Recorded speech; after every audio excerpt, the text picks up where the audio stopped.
Hello there, trust you're doing well on this 23rd day of April 2023. So much lined up for you, including Kenya celebrating a win in the London Marathon. That is a triple win. That and much more after the highlights.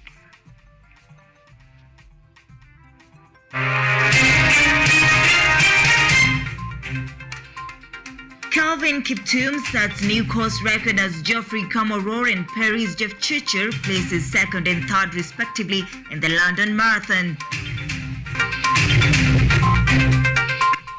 18 more bodies exhumed from 7 graves in Shakahola village, raising the death toll of Paul Mackenzie's cult to 39. President William Ruto announces 3% salary deductions for civil servants to contribute towards housing funds. And refuse in Nairobi to be used in generating electricity, says President William Ruto.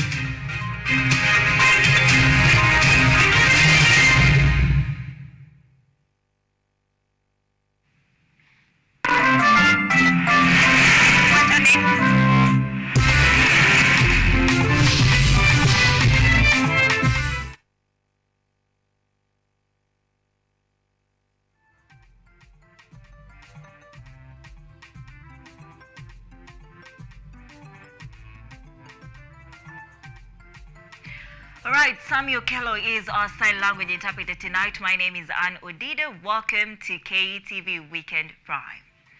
Now, Kenya's Kelvin Kiptum smashed compatriot Eliud Kipchoge's course record to win the men's London Marathon in the second fastest time ever after clocking 2 hours, 1 minute 26 seconds. The 23-year-old was just 16 seconds outside Kipchoge's world record. Sifan Hassan also produced a remarkable run to win the women's race, clocking 2 hours, 18 minutes 33 seconds. Kenya's Paris Jepchirchir finished third in 2 hours, 18 minutes 38 seconds, and Geoffrey Kamworor placing third in the London Marathon. El campeón del año pasado 2022 Valencia Marathon champion Kelvin Kiptum has won this year's London Marathon Championship. Había ganado por primera vez su primer mayor, y aquí está. The 23-year-old was about to break the record set by Eliud Kipchoge in 2019 after clocking 2 hours, 1 minute and 26 seconds to become the second fastest long-distance runner in the world. Acaba de batir el récord de este maratón de Londres en manos de Eliud Kipchoge.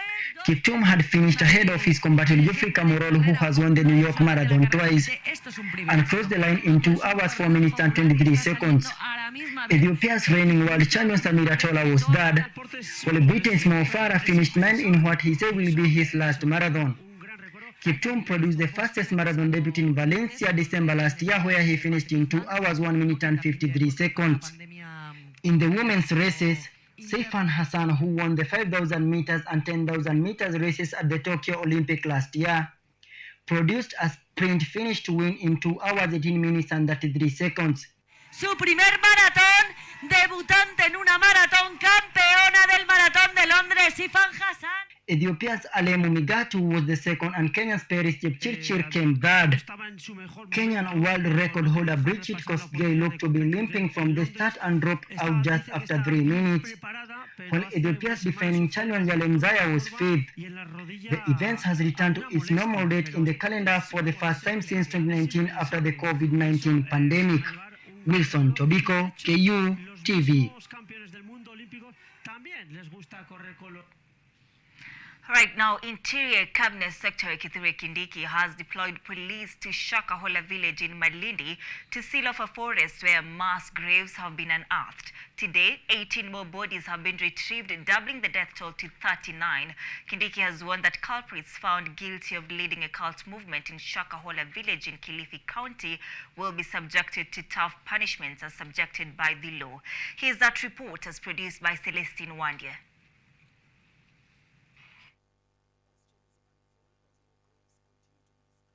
In what is said to be a fasting activity led by Pastor Paul Mackenzie of the Good News International Church.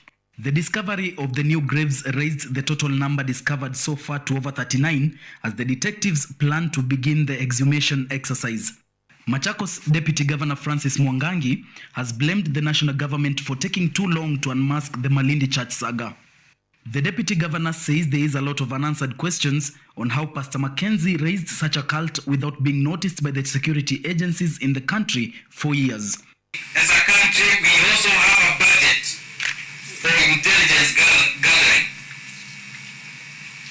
Now, wengi wameenda. After, even as I stand here, vile wanaendelea kufukuliwa kule waliekwa polisi haijamaliza haya mambo. Swali ni hili.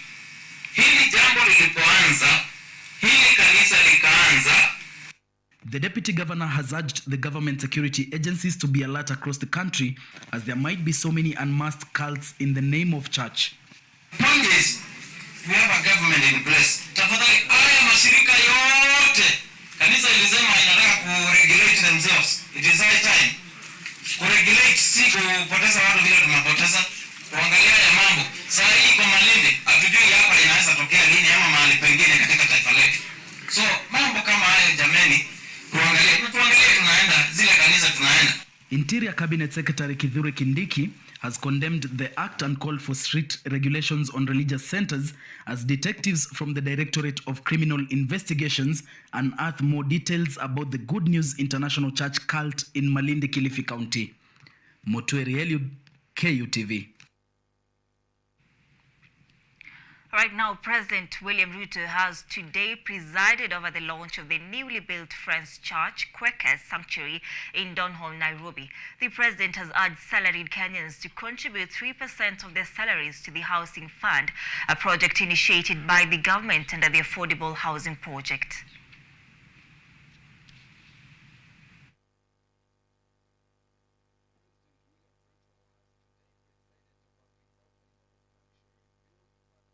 Church, otherwise known as Quakers, in Donholm, Nairobi, where he called upon Kenyans to contribute 3% of their salaries to the Housing Fund, a project initiated by the government in its bid to actualize its affordable housing goal. Kila mfanyikazi ambaye anaweka 3%, sheria itamlazimisha yule muajiri wake pia na yeye aweke 3%. The president says that all government employees who contribute their percentage will have an addition of 3% to their salaries. Kila mfanyikazi wa serikali ambaye atatoa sehemu ya mshahara yake 3% kwa mambo ya housing, na sisi kama serikali tutampatia 3% every month ya salary yake, so that we can create a fund that will assist the people of Kenya to acquire homes. Ruto says that the national savings have doubled in just 2 months after the government increased the amount to be contributed to the National Security Fund NSSF to 6%.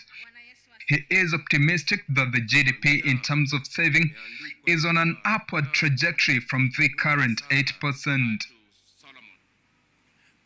In just 2 months, we have doubled the amount of money that we are saving as a country. In just 2 months. And I want to promise you ya kwamba tutajenga hazina kubwa ili badala ya sisi kukopa pesa ya kutoka marafiki wengine, kutoka nchi zingine, tutakuwa tunafanya vile wao wanafanya. President Ruto has added that 30,000 houses have already been constructed under the Affordable Housing Project in Nairobi, and that the government is targeting to construct 100,000 housing units per year. The president now says that the unga prices have dropped tremendously and are yet to drop further in the coming weeks.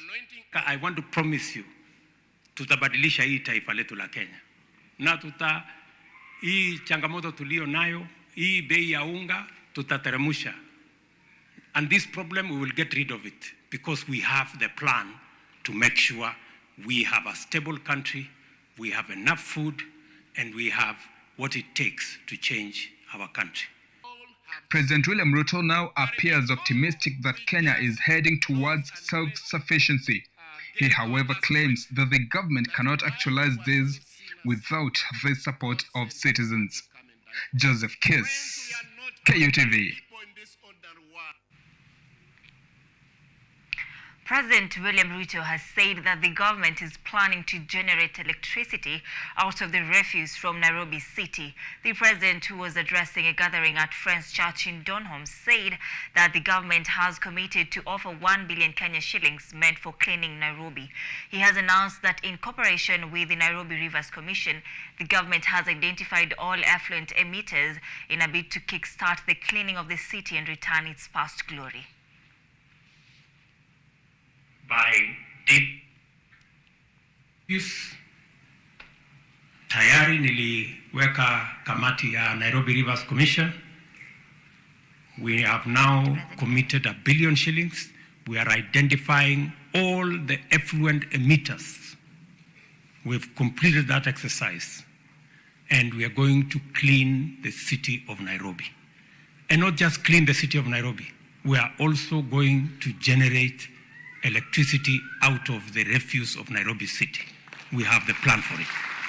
And by dealing with refuse, a section of Mombasa County leaders have held their ground that the Azimio protest will go on if their demands are not heeded to by the government. While addressing Mombasa residents in an Eid Baraza, the leaders led by Mombasa Governor Abdul Swamad Nasir also called on other leaders to be respectful with their words to avoid chaos. By Mombasa Governor Sharif Nasir, a section of Mombasa leaders clarified their stance on the Azimio protest, citing they'll go back to the streets should their demands be ignored.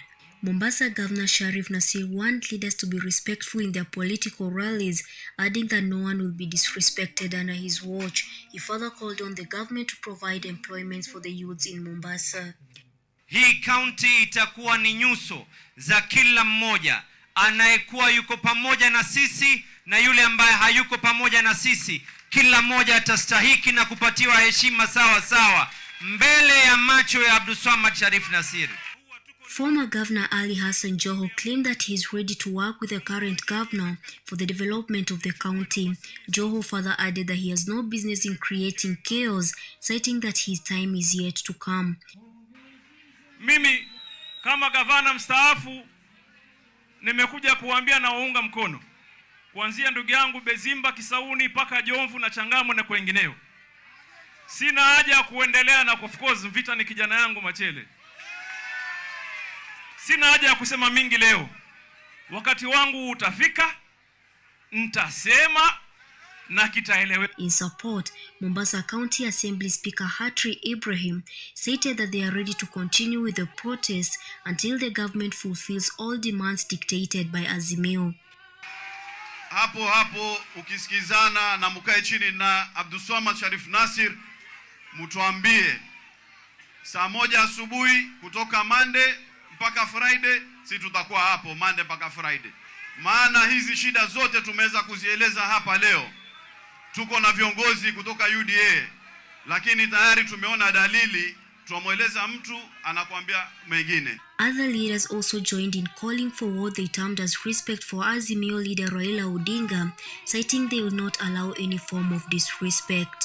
Na sisi kama Wakenya lazima tuseme, lazima tu protest, lazima tu demonstrate, lazima tupeleke voice ijulikane ya kwamba Wakenya hawana raha. Mimi nasema hivi, mtamtukana baba kwenye majukwaa yenu, lakini hamtamtukana baba kwenye majukwaa yetu sisi. With the Azimio coalition threatening to go back to the streets, it remains unclear whether the bipartisan talks between the coalition and the government will be effective in resolving conflicts between the government and the opposition. Ruth Wanjiru, KU TV. Deputy President Rigathi Gachagua has assured Kenyans living in Botswana that the Kenyan government will solve various challenges they are facing, including getting work permits with ease. The DP is in a 5-day visit to Botswana to represent President William Ruto in the Forbes 30 and 30 Summit Africa, which is set to start tomorrow, Monday. This report has been produced by Beryl Chelagat.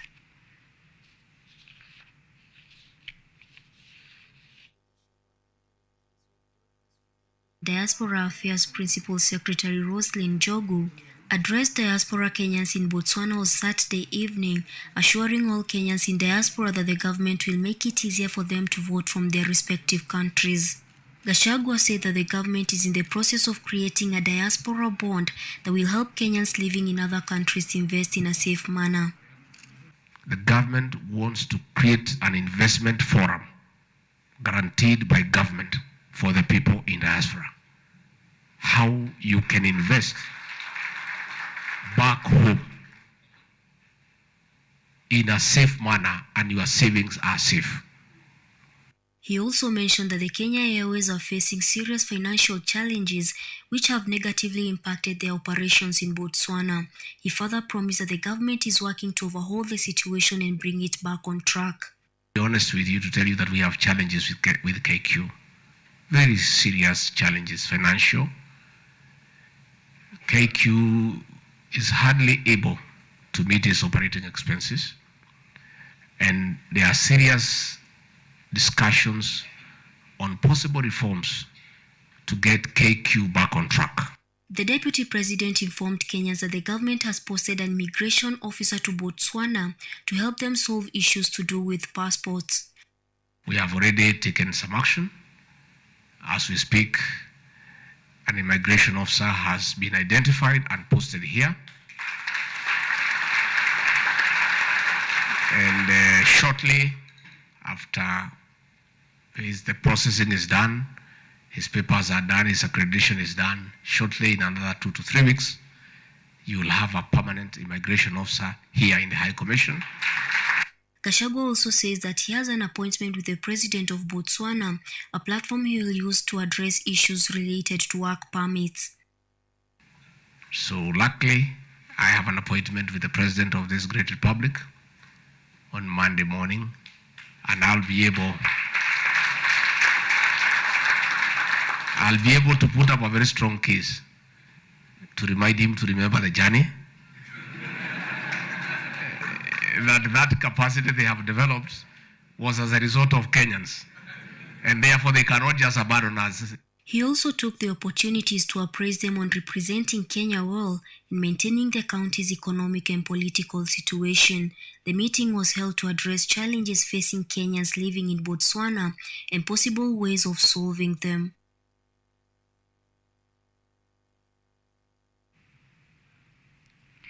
"21 minutes past the top of the hour. Allow us to take a very fast short break at this point. Of course, we are coming back with more stories, so stay with us.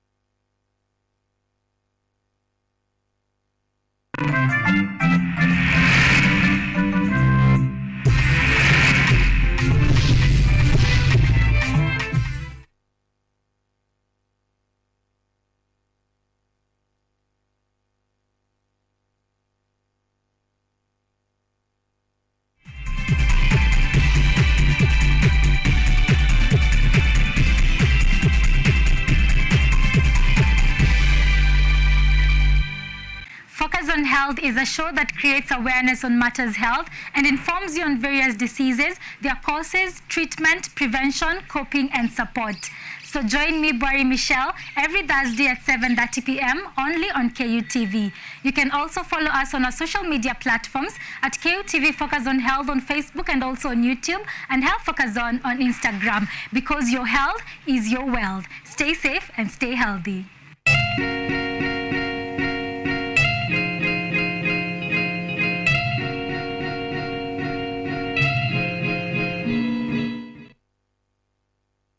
Lola ni programu inayokupa fursa ya kutizama video zozote pindi tu unapokuwa na nafasi. Hadithi za kukupa motisha, drama, maisha ya vyuo vikuu, teknolojia, masuala ya jamii, kuzuru maeneo tofauti, spoti, burudani na zaidi. Pata programu ya Lola sasa kwenye rununu yako kwa yote unayohitaji.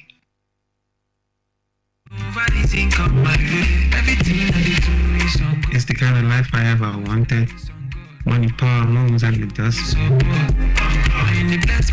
And I also went to like a seminary school too, like where I'm supposed to be like a reverend father. I've always been around music all my life. Yeah, I mean, it's up to every artist to know what motivates them. I saw you with the content, tell me nonsense. Say we no getting memo, take the content. Check my watch, you go see na God's timing.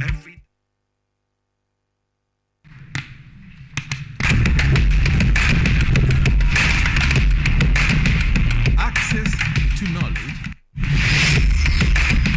solution to unanswered questions.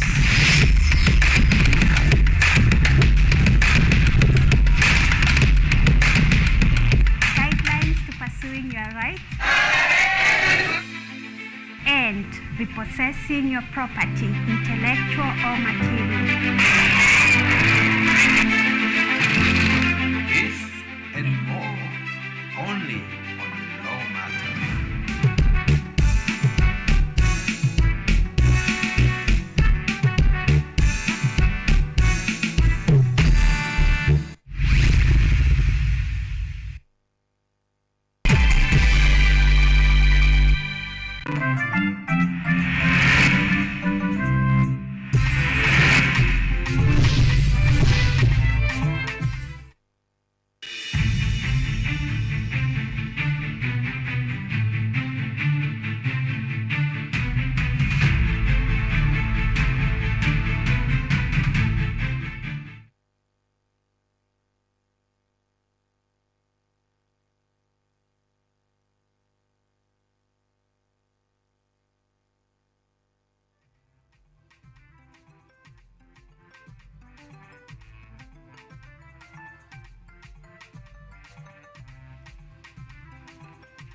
Thank you so much for staying with us. You are watching KETV Weekend Prime, and now it's time for us to get into the farms. Now, Narok County government, in partnership with the World Bank, has distributed 13,000 avocado seedlings to 3 highlighted wards of Kimintet, Ilmotiok, and Ololmasani. The distribution aims at boosting environmental conservation as well as ensuring food security, as Dorothy Musioka reports. While flagging off 13,000 avocado seedlings, Narok County Executive Committee member for Agriculture Joyce Keshe stated that the seedlings would serve the wards Kimintet, Ilmotiok, and Ololmasani. The county executive member urged farmers to go for high-quality seeds that suit international markets, adding that tree seedling farming would boost environment conservation by helping control soil erosion. In soil conservation, because it is areas that have been that have a problem with soil eradication, so it's going to help in conservation of soil. The county official has also called on farmers to enter into contractual farming with new avocado processing factory in neighboring Kisii County. The farmers who are going to benefit in these seedlings, we are going to engage them into contract farming so that they don't just plant the fruits or the trees without knowing the market. We are not only helping with afforestation or planting of trees, but we are securing foods or food. We are diversifying and getting food security. A long drought has affected the country. This initiative by the Narok County government aims to ensure food security and boost economic growth. Dorothy Musioka, KUTV. Now, fishermen in Madaronfa, Niger, count on Lake Madaronfa to provide them with a living and the food on their tables, but both are at risk because of a drought. Yusuf Abdullahi has this report from Niamey, narrated by Salem Solomon. Madarumfa Lake has been central to the lives of the people in this region for generations. The lake, with an area of about 800 hectares at a seasonal peak, is located 20 kilometers from the southern city of Maradi. Saudu Garba is a fisherman in Madarumfa. The Madarumfa Lake is a blessing for us. It is water with history because it belongs to God. The people here rely on the lake waters to support their livelihoods. Various activities are being carried out of this lake, such as fishing, farming, grazing, and others. Residents say that in recent years, however, Madarumfa Lake has been receding. We call on the government of Niger to help us save this lake so that we can get enough food. The impact has been particularly harsh on fishermen, who say catches have been smaller and harder to find than in years past. Officials say one possible solution is to dredge the small channels that feed the lake, but such work is expensive and difficult. There are problems of sand and silt filling the water channels and harbors. The problems are beyond the capacity of our local government because dredging the lake requires a lot of money, so we're asking for help.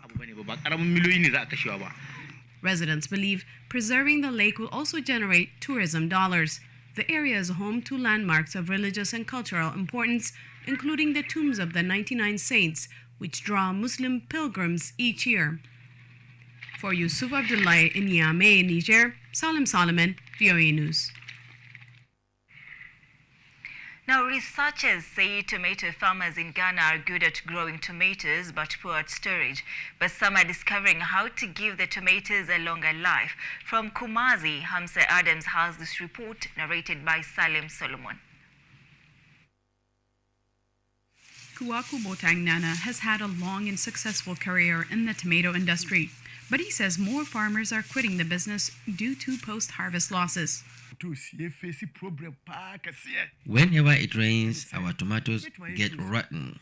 Close to 80% of tomato farmers in this community have stopped cultivating their lands due to post-harvest losses. Poor pricing and improper storage cause tomatoes to go bad before they can get to market. Recent reports by the Danish government show that Ghana loses $1.9 billion annually because of these kinds of post-harvest losses. Ghana's Crop Research Institute can't build better roads or improve storage facilities, but they can make tomatoes last longer. They're doing this by training young people from tomato-producing communities to prepare tomato jam, which has a longer shelf life. Their parents will not bring the whole fruit to the urban market for the market queens to decide the prices, but they will take some part of it and turn it into jam or other product that we have taught them, and then that one will sell higher than they sending the raw fruit to the market. So this training is going to help those in the rural areas. Young people are embracing the idea. It's going to be very, very helpful to us in that we are from villages which do not have any knowledge in post-harvest techniques. So a lot of their produce and our produce goes to loss. With these preservation methods and an emphasis on limiting food waste, more Ghanaian farmers hope they can stay in business and help feed the country for generations. For Hamza Aden in Akomadan, Ghana, Salim Solomon, VOA News.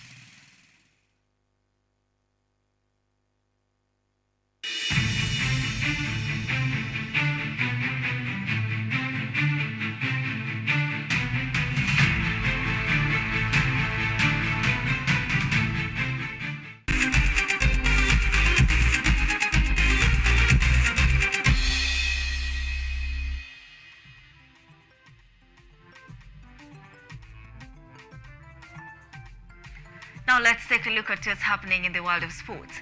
Football Kenya Federation FKF Premier League was in action today with two matches on the card. FC Leopards went a 2-2 draw against KCB at Kasarani Stadium. Leopards scored their first goal in the 3rd minute through Peter Thiongo before Victor Omune had doubled the scores for the home in the 45th minute. KCB got their first goal in the 49th minute through Cliff Oruko. Then Francis Kahiro netted the equalizing goal in the 87th minute. On the other match, Kakamega Homeboys defeated Vihiga Bullets by 2-0 and blew their hopes of remaining in the Premier League. The match was playing at Bukungu Stadium in Kakamega County.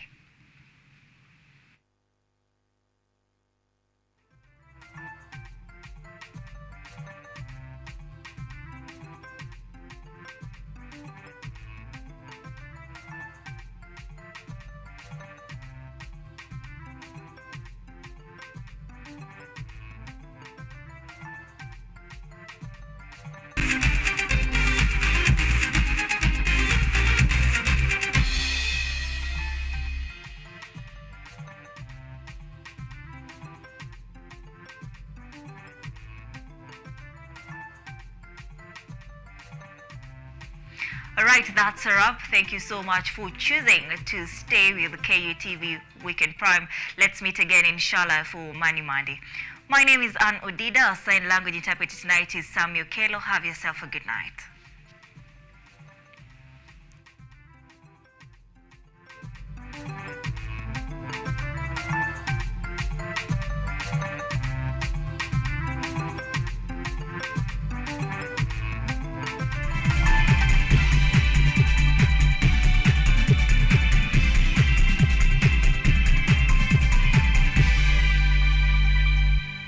Focus on Health is a show that creates awareness on matters health and informs you on various diseases, their causes, treatment, prevention, coping, and support. So join me, Barry Michelle, every Thursday at 7:30 p.m. only on KUTV. You can also follow us on our social media platforms at KUTV Focus on Health on Facebook and also on YouTube, and Health Focus on Instagram, because your health is your wealth. Stay safe and stay healthy.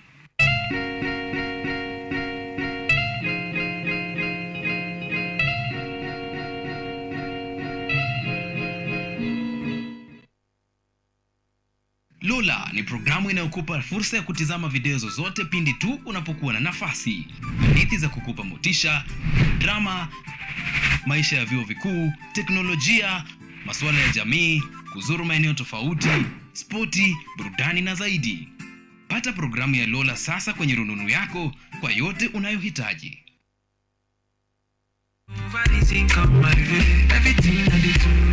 It's the kind of life I ever wanted.